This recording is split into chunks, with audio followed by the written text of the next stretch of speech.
এখন যে রুমটাতে আছি এই রুমটা এক সপ্তাহের মধ্যে চেঞ্জ করছি, সেজন্য আমরা সবাই মিলে একটু খাওয়া দাওয়া করবো।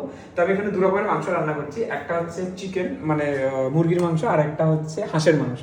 ঠিক আছে, হাঁসের মাংসটা পার্সোনালি আমার ফেভারিট, আর আমি যেহেতু চিকেন খাই না দ্যাটস ওয়াই আমি হাঁসের মাংসটা, আমি প্লাস আরো কয়েকজন আছে আমরা সবাই হাঁসের মাংস খাবো, যারা চিকেন খায় ওদের জন্য চিকেন। দু রকমের মাংস রান্না করছি। এটার মধ্যে পুরো মশলাপাতিগুলো সব দিয়ে দিয়েছি, মানে এটা হচ্ছে আমি বলছি আমার বাড়িতে আমার মা এইভাবে রান্না করতো, সব মশলাপাতি একসাথে দিয়ে ভালো করে মেখে একবারে বসিয়ে দিতে হবে, মানে তাড়াহুড়োতে আর কি।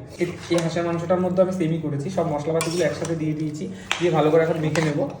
আমি যখন ত্রিপুরায় ছিলাম আমি ছোটবেলা থেকে এইভাবে মাংস খেয়ে অভ্যস্ত, কারণ আমার মা এইভাবেই রান্না করতো, আর এইভাবে মাংস সবচেয়ে বেশি টেস্ট হয়। কি দারুণ একটা কালার বেরিয়েছে এটারও। আর এটা কে কে চেনো আমাকে বলবে। এটা হচ্ছে চুই ঝাল, যেটা নাকি হাঁসের মাংস দিতে হয়। আমি কখনো খাইনি যদিও এটা দিয়ে, কারণ আমাদের ওখানে পাওয়া যেত না।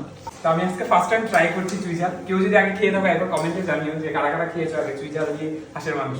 আমার মোটামুটি চিকেন আর হাঁসের মাংস রান্না অলমোস্ট ডান, আর একটুখানি এখন শুধু মাছের তরকারিটা রান্না বাকি আছে, তারপর আমাদের সবাই খাওয়া দাওয়া, আর কিছুক্ষণ পরে সবাই চলে আসবে। তো আমার মাছ ভাজা নিয়ে সবসময় একটা ভয় কাজ করে যে তেল ছিটকে পড়বে, তার জন্য তাও দূর থেকে একবার একসাথে দিয়ে দেয়। আর আমার হেল্প করার জন্য হেল্পার এসেছে, একবার দেখাও ক্যামেরাটা যাও। পুরোটাই নিয়ে এই দুজন হচ্ছে আমাকে লাস্ট মোমেন্টে এসে আমাকে হেল্প করছে। এই মশলা কে করে দিয়েছে? ফালতু কথা বলে লাস্ট মোমেন্টে এ করে দিয়েছো মানে? ও সরি, ওরা এই মশলাটা করে দিয়েছে, আমি বাকিটা করছি। আমি ফার্স্ট টাইম হাঁসের মাংস রান্না করলাম, রান্না বান্না এখানেই ডান। এবার আমাকে ক্লিন করতে হবে, খাওয়া দাওয়া পর্ব শুরু। পর্যন্ত খাওয়া হাঁসের মাংসের সেরা মাংস এটা। Thank you. আচ্ছা তুই কিছু রিভিউ দে, বল তোর আমি কেমন লাগে? খাইও নি, আমি জানতে হাঁসের মাংস খাসনি, চিকেনটা তো খেয়েছিস। এখনো অব্দি টেস্ট করিনি, টেস্ট করি তারপর। ও সরি।